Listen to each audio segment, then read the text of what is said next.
మనమున్న ఆ మధ్యతరగతిలో నుంచి మనము ఎక్కడో ధనవంతులను చూచి మనం అలా ఉండాలని కోరుకోకూడదు. హల్లెలూయా, హల్లెలూయా. వాళ్ళకేంటి, రోజుకొక కారులో తిరుగుతారు ధనవంతులు, రోజుకొక ఫ్లైట్లో తిరుగుతారు, వాళ్ళకి ధనం ఉంది కాబట్టి. నేను అలా ఉండాలనుకోవడం అదేంటి, దురాశే కదా. దేవునికి స్తోత్రం, హల్లెలూయా. నేను అలా చెయ్యాలనుకోవడం దురాశే. ఇతరులది ఏది కూడా మనము ఆశించకూడదు. చేతులెత్తి స్తోత్రం చెప్పండి. హల్లెలూయా. దేవుని నామమునకు మహిమ కలుగును గాక. ఆమేన్. ఇతరులది దేనిని కూడా ఆశించకూడదు.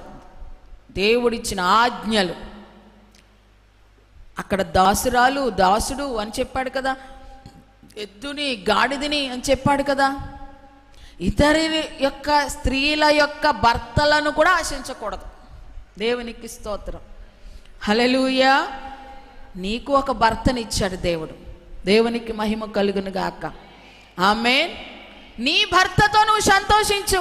ఇతర స్త్రీల యొక్క భర్తను చూచి ఆశించడము కూడా అదేంటి, దురాశే కదా. దేవునికి స్తోత్రం. అంటే ఆజ్ఞను అతిక్రమిస్తున్నావు, నువ్వు పాపం చేస్తున్నావు. దేవునికి స్తోత్రం. ఆజ్ఞాతిక్రమమే ఏంటి, పాపం. నువ్వు అలా ఆశిస్తున్నావు అంటే ఏం చేస్తున్నావు. దేవునికి మహిమ కలుగును గాక. ఆజ్ఞలలో ఒక ఆజ్ఞ వ్యభిచరించవద్దు అని చెప్పాడు. కానీ చివరికి వచ్చేసరికి ఏమండి, నీ పొరుగు వానిదగు దేనిని కూడా ఆశించకూడదు. పాత నిబంధనలో అయితే వ్యభిచరించడం అంటే కేవలము స్త్రీ పురుషులు కలిస్తే వ్యభిచారం, శారీరకంగా కలిస్తే. కానీ కొత్త నిబంధనలోనికి వస్తే యేసు ప్రభు వారు ఏం చెప్తున్నారు తెలుసా, ఒక స్త్రీని మోహపు చూపుతో చూస్తేనే వ్యభిచారం, ఒక పురుషుణ్ణి మోహపు చూపుతో చూస్తేనే వ్యభిచారం. దేవునికి స్తోత్రం, హల్లెలూయా. శారీరకంగానే కలవవసరంలా, మనసులో వాళ్ళని చూచి ఆశపడుతున్నావంటే, మనసులో వాడిని మోహిస్తున్నావు అనంటే, మనసులో వాడిని ఊహించుకుంటున్నావు అనంటే ఆల్రెడీ నువ్వు ఎక్కడున్నా వ్యభిచారం అనే పాపంలో ఉన్నావు. దేవునికి స్తోత్రం, హల్లెలూయా. నేనేం చేయట్లేదు కదా అనుకుంటావు, నువ్వు నేను ఎవరితో కలవలేదు కదా అనుకుంటావు, కానీ ఆ చూపే పాపం అంట. హల్లెలూయా. యేసయ్య ఎంత స్పష్టంగా చెప్తున్నా, అసలు ఆ చూపుల్లో కూడా చాలా రకాలైన చూపులు ఉన్నాయి. అందరిది ఒకే రకమైన చూపు ఉండదు. దేవునికి స్తోత్రం, హల్లెలూయా, హల్లెలూయా. కొంతమంది కోపముతో చూస్తారు, కోపపు చూపు. కొంతమంది చూపు విషపు చూపు. ఇంకా వాళ్ళు చూశారంటే విషం ఎంత ప్రమాదమో అంత ప్రమాదం అన్నమాట. దేవునికి స్తోత్రం. దాన్ని ఏమంటారు, విషపు చూపు. మోహపు చూపులు ఉన్నాయి, పాపపు చూపులు ఉన్నాయి. దేవునికి స్తోత్రం. రకరకాలైన చూపులు ఉన్నాయి. అయితే దేవుని వాక్యం ఏం చెప్తుంది, ఎవరినైనా మోహముతో చూస్తే అదే పాపం అంట. అంటే ఎంత జాగ్రత్తగా ఉండాలో. హల్లెలూయా. ఎవరినైనా చూసిన వెంటనే భలే అందంగా ఉన్నారు అనుకున్నావా, అయిపోయింది. దేవునికి స్తోత్రం. దేవుని పిల్లలముగా మన చూపుల్లో అటువంటిది అసలు ఏమాత్రం ఉండకూడదు. పౌలు గారు తిమోతికి చెప్తూ ఏమంటున్నారో తెలుసా, నీ దగ్గరకు వచ్చిన పెద్దలను వృద్ధులను తల్లులని పిలువు, ఇంకా కొంచెం యవన ప్రాయంలో ఉంటే వాళ్ళని సహోదరులని పిలువు అని చెప్పారు. దేవునికి స్తోత్రం, హల్లెలూయా.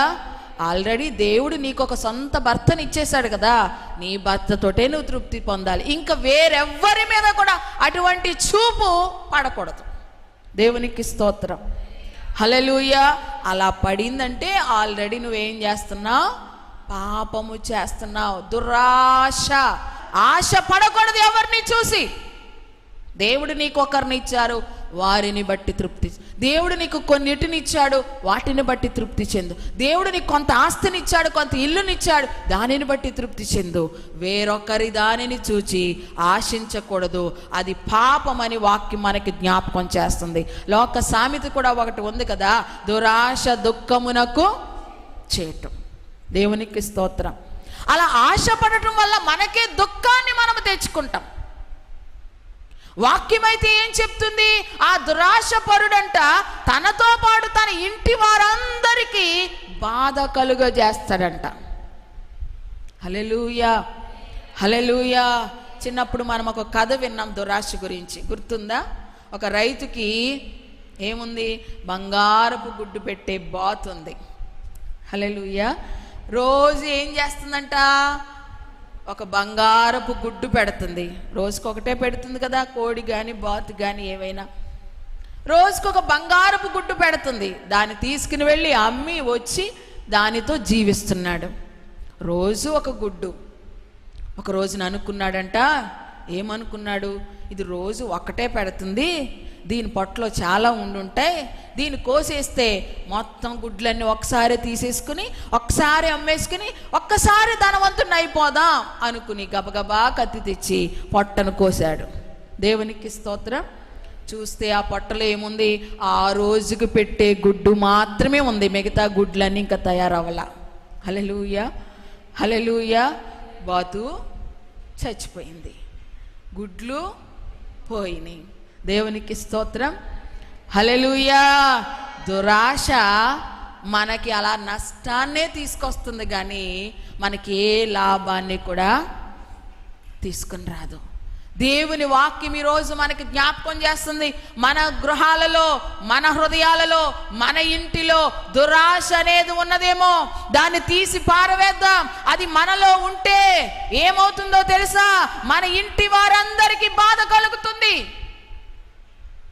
స్త్రీలమైన మనము ముందుగా మనల్ని మనము పరిశీలన చేసుకోవాలి. ఈరోజు దేవుని వాక్యం మనతోటే మాట్లాడుతుంది.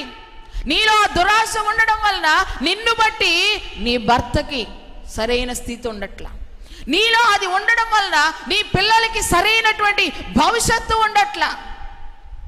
హల్లెలూయా, దేవునికి మహిమ కలుగును గాక. అందుకనే దేవుని వాక్యం చెప్తుంది, ఈరోజు ఆ దురాశను తీసి నీ ఇంటిని చక్కబరుచుకో. బైబిల్ గ్రంథంలో ఒక వ్యక్తి మనకి కనిపిస్తాడు. ఆయన పేరేంటంటే ఆకాను. ఇశ్రాయేలు ప్రజలను యెహోషువ నాయకత్వంలో నడిపిస్తున్నప్పుడు వారు యెరికో పట్టణానికి వచ్చారు. యెరికో పట్టణాన్ని స్వాధీనం చేసుకోవాలి, యెరికో పట్టణం మీదకి యుద్ధానికి వెళ్ళాలి. అప్పుడు దేవుడు యెహోషువ ద్వారా ఇశ్రాయేలు ప్రజలందరికీ ఏం చెప్పాడంటే, యెరికో పట్టణాన్ని నేను శపించాను, అది శపించబడింది, అందులో ఉన్నవన్నీ కూడా శపించబడినవి. మీరు వెళ్ళి యుద్ధం చేసి వాళ్ళందరినీ మీరు వశపరుచుకునండి, అక్కడ ఉన్న వాటి అన్నిటిని అగ్నితో కాల్చివేయండి, ఏది కూడా అక్కడ నుంచి మీరు తీసుకోవద్దు. అది బంగారమే కానీ, వెండే కానీ, వస్త్రాలే కానీ దేనిని కూడా మీరు తీసుకోవద్దు, ఎందుకంటే అది శపించబడినది. దేవునికి స్తోత్రం, హల్లెలూయా. అయితే యెరికో పట్టణం మీదకి యుద్ధానికి వెళ్ళారు. యెరికో గోడలు కూల్చి మొత్తం ఆ పట్టణంలోనికి వెళ్ళి ప్రజలందరినీ నశింపజేశారు. అందరినీ దేవుడు చెప్పినట్లుగా అన్నిటినీ కాల్చేస్తున్నారు. అయితే అందులో ఒకడంట ఆకాను అనే వ్యక్తి ఏం చేశాడు అనంటే, అక్కడ ఆయనకి బంగారము, వెండి వస్త్రాలు, షీనారు వస్త్రాలు. షీనారు అంటే పట్టు వస్త్రాలు. మనం పట్టు వస్త్రాలను ఎంత విలువగా చూస్తాం, అటువంటి వస్త్రాలు కనబడగానే వాటిని చూచి ఆశించి తీసుకుని ఎవ్వరికీ కనబడకుండా మెల్లిగా దాచుకుని వచ్చి తన గుడారంలో చక్కగా గొయ్యి తీసి దానిలో పెట్టి కప్పెట్టేసి ఏమీ ఎరగనట్టుగా ఉన్నాడు. తను అనుకుంటున్నాడు ఎవరు చూడలేదు, బాగానే మెయింటైన్ చేశాను కదా అనుకున్నాడు.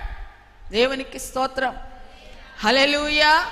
దేవునికి మహిమ కలుగును గాక, హల్లెలూయా. మనం ఎవరి కళ్ళైనా కప్పొచ్చేమో కానీ ఆయన కళ్ళు కప్పలేం కదా. దేవునికి స్తోత్రం. ఏదైనా తప్పు చేయాలంటే అందరూ ఏం చేస్తారో తెలుసా? పక్కకు చూస్తారు, ఈ పక్కకు చూస్తారు, వెనక్కు చూస్తారు, ఎదరకు చూస్తారు. హల్లెలూయా. అబ్బాయి ఎవరు లేరులే, ఎవరు చూడట్లేదులే అని మెల్లిగా దూరతారు. హల్లెలూయా. ఎక్కడికి వెళ్ళాలి అక్కడికి వెళ్తారు, ఎక్కడ ఏం చేయాలో అది చేస్తారు. ఎవ్వరు చూడలేదు కదా అనుకుంటారు. నీ చుట్టూ ఎవరు చూడట్లేదేమో కానీ పైనుంచి ఒకని కన్నులు ఎప్పుడు కూడా నిన్ను చూస్తున్నాయి. దేవునికి స్తోత్రం. ఆయన కన్నులు మనల్ని చూస్తున్నాయనే భయము మనకుంటే చాలా విషయాల్లో జాగ్రత్తగా ఉంటాం మనం. ఆమేన్. హల్లెలూయా, హల్లెలూయా. ఇంటికెళ్ళి చక్కగా సీరియల్స్ చూడొచ్చు మీరు. హల్లెలూయా. మేం చూడకపోవచ్చు, మీరు ఇంటికాడ ఏం చేస్తున్నారు మాకేం తెలుస్తుంది, కానీ ఎవరు చూస్తారు? హల్లెలూయా. ఆ భయం ఉండాలి మనకి. దేవునికి స్తోత్రం. యేసయ్య చూస్తున్నాడనే భయం ఉంటే మనం అన్ని విషయాల్లో జాగ్రత్తగా ఉంటాం. ఈ ఆకాన్ అనుకున్నాడు, ఎవరు చూడలేదు, బాగానే మెయింటైన్ చేసేసాను అనుకున్నాడు. తప్పు చేసేసి కూడా కొంతమంది అనుకుంటారు, ఎవరు చూడలేదే, బాగానే మెయింటైన్ చేశాను అనుకుంటారు. హల్లెలూయా, హల్లెలూయా. ఎవరు చూస్తారు? యేసయ్య చూస్తాడు. దేవునికి స్తోత్రం. హల్లెలూయా. సరే, వీళ్ళు యెరికో పట్టణాన్ని జయించేశారు, దాన్ని స్వాధీనపరిచేసుకున్నారు. ఆ పక్కనే చిన్న పట్టణం, హాయి అనే చిన్న పట్టణం ఉంది. ఆ పట్టణం మీదకి యుద్ధానికి వెళ్ళాలి. అది చాలా చిన్న పట్టణం కదా, ఇంతమంది సైన్యం వెళ్ళడం ఎందుకు, కొద్ది మంది మాత్రం వెళితే సరిపోతుందని చెప్పి ఇశ్రాయేలులో కొంతమంది సైనికులు మాత్రమే ఈ పట్టణం మీదకి వెళ్ళారు. దేవునికి స్తోత్రం. యెరికో అంత గొప్ప పట్టణాన్ని కూల్చేసిన ఇశ్రాయేలీలు ఈ చిన్న పట్టణాన్ని జయించిన పెద్ద విశేషమేమి కాదు. కానీ వాళ్ళు ఏం చేశారో తెలుసా? ఆ యుద్ధంలోనికి వెళ్ళినప్పుడు ఇశ్రాయేలీలు ఓడిపోయారంట. ఇశ్రాయేలీల్లో 36 మంది చనిపోయారంట. దేవునికి స్తోత్రం. వెంటనే యెహోషువకి ఏం అర్థం కావట్లా, బట్టలు చింపుకుని దేవుని సన్నిధిలోనికి వెళ్ళి ఏడుస్తున్నాడంట. ప్రభువా, యెరికో అంత గొప్ప ప్రాకారాలనే కూల్చావు కదా, ఈ చిన్న పట్టణాన్ని మేము ఎందుకు జయించలేకపోయాం, ఈ చిన్న పట్టణాన్ని ఎందుకు స్వాధీనపరచుకోలేకపోయాం అని అనగానే, ప్రార్థన చేయగానే దేవుడు అంటున్నాడు, మీలో ఒకడు పాపం చేశాడు. శపించబడిన దాన్ని నేను తీసుకోవద్దని చెప్పాను కదా, అది ఒకడు మీలో తీసుకున్నాడు, అందును బట్టే మీరు ఓడిపోయారు. దేవునికి స్తోత్రం. ఆ శపింపబడిన దానిని తీసుకున్న వానిని మీరు తీసుకొచ్చి శిక్షిస్తేనే గాని మీకు విడుదల కలదని దేవుడు చెప్పాడు. ఎవరు మరి ఇంతమందిలో ఎవరిని మనం పట్టుకోగలం? వెంటనే అందరినీ సమకూర్చాడంట యెహోషువ. అందరినీ వారి వారి గోత్రాల ప్రకారంగా నిలబెట్టాడు. ఒక్కొక్క గోత్రాలని పరిశీలన చేసుకుంటూ వస్తున్నాడు, చీట్లు వేసుకుంటూ వస్తున్నాడు. అలా వేసుకుని వచ్చేసరికి చివరిగా ఎవరు పట్టుబడ్డారంట? ఆకాను పట్టుబడ్డాడు. వెంటనే అతను బయటికి లాగి, ఏం చేసావు నువ్వు అని అడగగానే అతడు చెప్తున్నాడు కదా, చూడండి యెహోషువ గ్రంథం 7వ అధ్యాయము 21వ వచనం చదవండి. దోపుడు సొమ్ములో ఒక మంచి షీనారు పై వస్త్రమును 200 తులముల వెండిని 50 తులముల ఎత్తుగల బంగారపు కమ్మిని నేను చూడండి, వాటిని ఆశించి తీసుకొంటిని. దేవునికి స్తోత్రం. చూశాడు, అందరూ తనతో పాటు వెళ్ళిన వాళ్ళందరూ చూశారు వెళ్ళగలిగిన వస్త్రాలు, వెళ్ళగలిగిన బంగారము, వెండి అందరూ చూశారు. కానీ ఎవ్వరూ దాని మీద ఆశపడలా, ఎవ్వరూ దాన్ని తీసుకోలేదు. ఎందుకంటే దేవుడు చెప్పాడు, అది శపించబడింది కనుక మీరు తీసుకోవద్దని. కానీ ఇతనికి మాత్రం చూడగానే ఏం కలిగిందంట? ఆశ. దేవునికి స్తోత్రం. ఆయనే ఒప్పుకున్నాడు కదా, నేను వాటిని చూచి ఆశించి తీసుకొంటిని. దేవునికి స్తోత్రం. హల్లెలూయా, హల్లెలూయా. అతడు దానిని చూచి ఆశపడి తీసుకోవడం వల్ల, తనది కాదు అది, కానీ ఆశపడ్డాడు, దొంగిలించేశాడు. తనది కాని వాటిని ఆశిస్తారు చాలామంది. తమది కాని వస్తువులను ఆశించి కొంతమంది దొంగతనం కూడా చేస్తారు. దేవునికి స్తోత్రం. హల్లెలూయా. ఇక్కడ ఒక విధంగా ఆకాను దొంగతనం చేసినట్టే, ఎవరు చూడకుండా తెచ్చుకున్నాడంటే ఏంటి? దొంగతనం చేసినట్టే కదా. తనది కాని దానిని చూచి ఆశపడి, తనకి అడిగితే ఇస్తారంటే అడుగుతారు కొంతమంది. కొంతమంది ఏం చేస్తారు? అడగకుండా, వారు లేనప్పుడు చడి చెప్పుడు లేకుండా చక్కగా సైలెంట్గా చీర కొంగులో కప్పుకుని వెళ్ళిపోతారు. అంటే దొంగిలిస్తారు కొంతమంది. ఇతరులది మనము ఆశించి అలా దొంగిలించే స్థితిలోనికి మనం వెళ్ళకూడదు. అదొక దురాశ, అదొక పాపం. ఈ ఆకాను కూడా వాటిని చూచి ఆశించి తీసుకున్నాడు. ఇప్పుడు ఏమంటున్నాడు? అది ఎక్కడ పెట్టాడంట? ఇదిగో నా డేరా మధ్య అవి భూమిలో దాచబడి ఉన్నది, ఆ వెండి దాని క్రింద ఉన్నదని ఉత్తరం ఇచ్చి తాను చేసినదంతయు ఒప్పుకొనెను. దేవునికి స్తోత్రం. పట్టుబడిన తర్వాత ఒప్పుకున్నాడు. దేవునికి స్తోత్రం. హల్లెలూయా. ఎప్పుడు ఒప్పుకున్నాడు చెప్పండి? పట్టుబడిన తర్వాత. అయ్యో, మీరు యుద్ధంలో ఓడిపోవడానికి ఒకవేళ నా పాపమే కారణమేమో అని ముందు ఒప్పుకున్నాడా? వచ్చి ఒప్పుకోలా. దేవునికి స్తోత్రం. హల్లెలూయా. ఇంకా చాలామంది ఎప్పుడు ఒప్పుకుంటారు? ఇంకా దొరికేసాం కదా అన్నప్పుడు ఒప్పుకుంటారనమాట. దేవునికి స్తోత్రం. అవును, నేను అలా చేశాను అని ఒప్పుకుంటారు.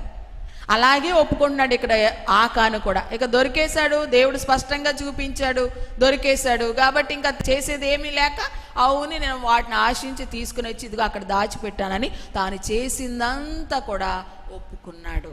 దేవునికి స్తోత్రం. హల్లెలూయా. ఒప్పుకుంటే దేవుడు ఏమన్నాడు? మీ పాపములను మీరు ఒప్పుకుంటే ఆయన నమ్మదగిన వాడు, నీతిమంతుడు గనుక మీ ప్రతి పాపము నుంచి ఆయన మిమ్మల్ని పవిత్రులుగా చేస్తాను, క్షమించి పవిత్రులుగా చేస్తానని వాగ్దానం ఇచ్చాడు. మీరు ఒప్పుకుంటే అతిక్రమలు దాచిపెట్టేవాడు వర్ధిల్లడు, కానీ వాటిని ఒప్పుకుని విడిచిపెడితే కనికరం పొందుతారని దేవుని వాక్యం సెలవిచ్చింది. కానీ మరి ఇతడు ఒప్పుకున్నాడు, కానీ దేవుడు ఇతన్ని క్షమించల. దేవునికి స్తోత్రం. ఇతడు ఒప్పుకున్నాడు కానీ ఇతడు క్షమించబడలేదు. దేవునికి స్తోత్రం. హల్లెలూయా. ఎప్పుడు ఒప్పుకున్నాడు? అంత నష్టం జరిగిపోయిన తర్వాత, ఇంకా దొరికేసిన తర్వాత, ఇతడే అని నిర్ధారణ అయిన తర్వాత ఒప్పుకున్నాడు గనుక, పైగా అతను చేసిన పని వలన ఇశ్రాయేలీయులందరికీ నష్టం కలిగింది. ఇశ్రాయేలులో 36 మంది చనిపోయారు. అతను చేసిన పని వలన ఇశ్రాయేలీయులు ఓటమి పాలయ్యారు గనుక దేవుడు ఇంకా అతన్ని క్షమించమని అనలేదు. దేవునికి స్తోత్రం. హల్లెలూయా. హల్లెలూయా. వెంటనే అతన్ని తీసుకుని వెళ్ళమంటున్నాడు. అతనికి కలిగిన కుమారులను కుమార్తెలను, అతడు దోచుకున్న ఆ షీనారు వస్త్రాన్ని, బంగారమును, వెండిని అన్నిటినీ తీసుకుని వెళ్ళి ఎక్కడికి వెళ్ళమన్నాడో తెలుసా? ఆకోరని లోయలోనికి వెళ్ళమన్నాడు. తప్పు చేసింది ఎవరు? ఆకాన్. శిక్ష ఎవరికి వచ్చింది? కుటుంబం అంతటికి వచ్చింది. దేవునికి స్తోత్రం. హల్లెలూయా. హల్లెలూయా. ఆశపడి తీసుకున్నది ఆకానైతే ఆకాను ఒక్కడనే శిక్షించవచ్చు కదా దేవుడు. కానీ అలా చేయలేదు. ఆకానును బట్టి అతని కుటుంబానంతటిని మీదకి ఏమొచ్చింది? శిక్ష వచ్చింది. ఆ లోయలోనికి తీసుకుని వెళ్ళారంట. ఆ కుటుంబం అంతటిని, అతన్ని దోచుకున్న దానిని ఆ లోయలో నిలబెట్టి ఇశ్రాయేలు ప్రజలందరూ ఏం చేశారో తెలుసా? రాళ్లతో కొట్టి వాళ్ళని అగ్నితో కాల్చేశారంట. దేవునికి స్తోత్రం. హల్లెలూయా. ఇందాక నేను చదువుతున్నప్పుడు రాళ్లతో కొట్టి అగ్నితో కాల్చేస్తారని ఉంది. అంటే రాళ్లతో కొట్టినప్పుడు ఒకవేళ చచ్చిపోయారా లేదా అనేది అక్కడ వాళ్ళకి స్పష్టంగా లేదు. హల్లెలూయా. హల్లెలూయా. రాళ్లతో కొట్టినప్పుడు ఒకవేళ చావలేదేమో, విపరీతమైన దెబ్బలు కొట్టుండొచ్చు ఒకవేళ, లేకపోతే వాళ్ళు అలా సజీవంగా ఉన్నప్పుడే వాళ్ళని అగ్నితో కాల్చేసి ఉండొచ్చు. దేవునికి స్తోత్రం. హల్లెలూయా. దేవునికి మహిమ కలుగునగాక. మొత్తానికి వాళ్ళ కుటుంబం అంతటి మీదకి ఆ శిక్ష వచ్చింది. ఒక్కడు చేసిన దానికి కుటుంబం మీదకి శాపం వచ్చింది. ఒక్కడు ఆశపడటం వల్ల కుటుంబం అంతా కూడా రాళ్లతో కొట్టబడింది. దేవుని వాక్యం చెప్తుంది కదా, లోబి తన ఇంటి వారిని బాధ పెట్టును. దురాశ కలిగిన వాడు తనను బట్టి తన ఇంటి వారికి ఏమి కలుగు చేస్తాడంటే బాధను కలుగు చేస్తాడు. ఈరోజు దేవుని వాక్యం వింటున్నటువంటి మనలో దురాశ ఉందేమో, దురాశ పరులుగా మనం ఉంటున్నామేమో. ఆ దురాశ నీలో ఉంటే నిన్ను బట్టి నీ కుటుంబానికి బాధ వస్తుంది. గమనించు. నిన్ను బట్టి ఆ శాపం నీ పిల్లల మీదకి వస్తుంది. నిన్ను బట్టి నువ్వు చేసిన పాపాలను బట్టి ఆ శాపం నీ పిల్లల మీదకి వస్తుంది. దేవునికి స్తోత్రం. హల్లెలూయా. నువ్వు అనుకుంటున్నావు బాగానే ఉన్నది, అంత బాగానే ఉంది అనుకున్నావేమో. నువ్వు బాగానే అన్ని మెయింటైన్ చేయొచ్చు, మనుషులు కనబడకుండా నువ్వు అన్ని బాగానే మెయింటైన్ చేయొచ్చు. కానీ దేవుడు ఉన్నాడు కదా, ఆయన చూస్తున్నాడు. దేవుని దృష్టిలో గనక నువ్వు పడితే నీ పాపమో నీ పిల్లల మీదకి వస్తుంది. అది ఎంత భయంకరమైన దుస్థితి ఒక్కసారి ఆలోచన చేయండి. నీ దురాశను బట్టి నీ పిల్లల మీదకి ఆ శిక్ష వెళుతుందంట. హల్లెలూయా, హల్లెలూయా. నాలో దురాశ ఉందనుకోండి, నన్ను బట్టి నా బిడ్డ మీదకి వెళుతుంది ఆ దోషం, ఆ పాపం. హల్లెలూయా, హల్లెలూయా. దేవుడు ఎవరినైనా ఒకే దృష్టితో చూస్తాడు. మిమ్మల్ని ఎలా చూస్తాడో మమ్మల్ని అలా చూస్తాడు. పైగా మాకు ఇంకా 2 అంతల శిక్ష. దేవునికి స్తోత్రం. చెప్పే స్థానంలో ఉన్నాం కాబట్టి మాకేంటంట 2 అంతల శిక్ష. మిమ్మల్ని ఒక్కసారి శిక్షిస్తాడు కానీ మాకు 2 అంతల శిక్షిస్తాడు. అందుకని మేము మరీ జాగ్రత్తగా ఉండాలి. దేవునికి మహిమ కలుగును గాక. పౌలు గారు కూడా అందుకని అంటున్నారేమో, మీరు బోధకులు కాకుండా ఉండుట మంచిదంటారు. దేవునికి స్తోత్రం. హల్లెలూయా. ఈరోజు దేవుని వాక్యం మనకు జ్ఞాపకం చేస్తుంది. లోబి తన ఇంటి వారిని బాధ పెడతాడు. లోభము, దురాశ నీలో కానీ నీ ఇంటిలో కానీ ఎవరిలో ఉన్నా సరే ఆ బాధ ఇంటి వారందరికీ కలుగుతుంది. కనుక ఈరోజు మన ఇంటిని ఎలా చక్కబెట్టుకోవాలో తెలుసా? ఆ లోభాన్ని, ఆ దురాశను మనలోంచి తీసి పారివేయాలి. నీకిచ్చిన దానితో తృప్తి చెందు, ఇతరులది దేనిని కూడా ఆశించవద్దు. దేవునికి స్తోత్రం. హల్లెలూయా. దేవునికి మహిమ కలుగును గాక. రెండవది మనము చూద్దాము. చూడండి, సామెతల గ్రంథము 15వ అధ్యాయమే 25వ వచనము చదువుదాం. గర్విష్ఠుల ఇల్లు యెహోవా పెరికి వేయును. దేవునికి స్తోత్రం. గర్విష్ఠుల ఇల్లు యెహోవా పెరికి వేయునంట. మన ఇంటిని మనం ఎలా చక్కపరుచుకోవాలి అనంటే, రెండవదిగా మన ఇంటిలో ఉన్న గర్వమును మనము తీసి పారేయాలి. మన కుటుంబాల్లో, మన హృదయాలలో, మన ఇళ్లలో, మన కుటుంబాల్లో ఉన్న వ్యక్తులలో మనలో ఉన్న గర్వమును తీసి పారవేయాలి. మన ఇంటిలో ఏముంటుందో తెలుసా? రెండవది గర్వం ఉంటుంది. ఇల్లును చక్కపరుచుకోమని ఎందుకు చెప్తున్నాడంటే, ఆ గర్వము మీ ఇంటిలో ఉంది. ఆ గర్వాన్ని తీసి పారవేయి. ఎందుకంటే గర్విష్ఠుల ఇల్లునంట యెహోవా పెరికి వేస్తాడంట. ఆ ఇంటిని దేవుడు తీసి పారేస్తాడంట. దేవునికి మహిమ కలుగును గాక. ఆమేన్. గర్వం ఎప్పుడు వస్తుంది చెప్పండి? ఇతరుల కంట అన్ని విషయాల్లో మనం బాగా ఉన్నప్పుడు, వేరే వారికంటే మనం బాగా పాడుతున్నప్పుడు వస్తుంది గర్వం. వేరే వారికంట బాగా ప్రార్థన చేస్తున్నప్పుడు వస్తుంది గర్వం. వేరే వారికంటే ఎక్కువగా బలంగా వాక్యం చెప్తున్నప్పుడు వస్తుంది గర్వం.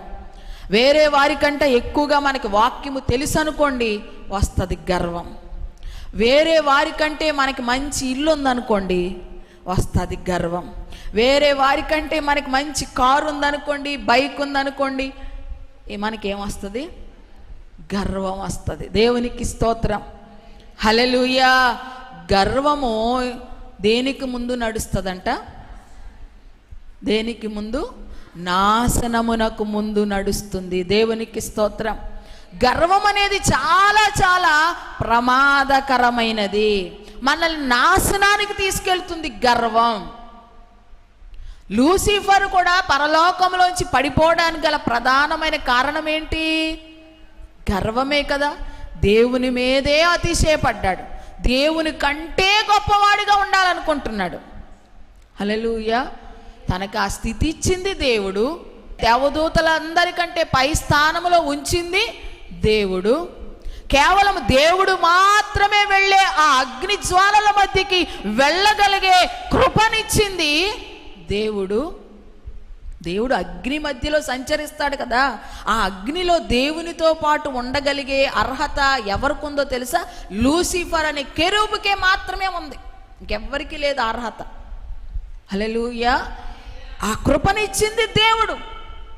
అంత కృపనిచ్చినందుకు దేవుడికి ఎంత కృతజ్ఞులై ఉండాలి. కానీ ఇతడు ఏమనుకున్నాడు? ఒక్క విషయంలోనే నేనే అస్తమాను దేవుని సేవించాలా, నేను కూడా దేవుళ్లాగా సేవించబడితే బాగుంటుంది కదా, దేవుని కంటే పైగా నా సింహాసనం ఉంటే ఎంత బాగుండు. తనకు ఆ కృపనిచ్చిన దేవుని మీదే పైగా ఉండాలనుకున్నాడు. హల్లెలూయా, హల్లెలూయా. ఎప్పుడైతే ఆ గర్వపు మనసు అతనిలోనికి వచ్చిందో, నాకేం తక్కువ, నేను దేవునిలాగా నేను కూడా అగ్నిలో సంచరిస్తున్నా, నాకేం తక్కువ, దేవుని కంటే పైగా ఉంటే ఇంకా బాగుండు అనుకున్నాడు.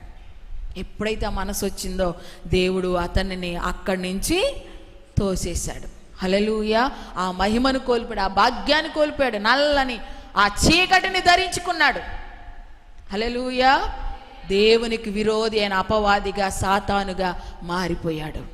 ఆ గర్వము ఎక్కడికి తీసుకెళ్తుందంటే నాశనానికి తీసుకెళ్తుంది.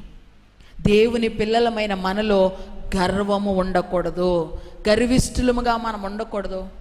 ఒకవేళ ఏదైనా దేవుడు మనల్ని ఆశీర్వదిస్తే, ఇతరుల కంటే మనల్ని ఉన్నతమైన స్థానంలో ఉంచితే, దానిని బట్టి మనల్ని కృతజ్ఞతగా దేవునికి ఉండాలే తప్ప మనము దేని విషయంలో కూడా గర్వించకూడదు. ఆమేన్.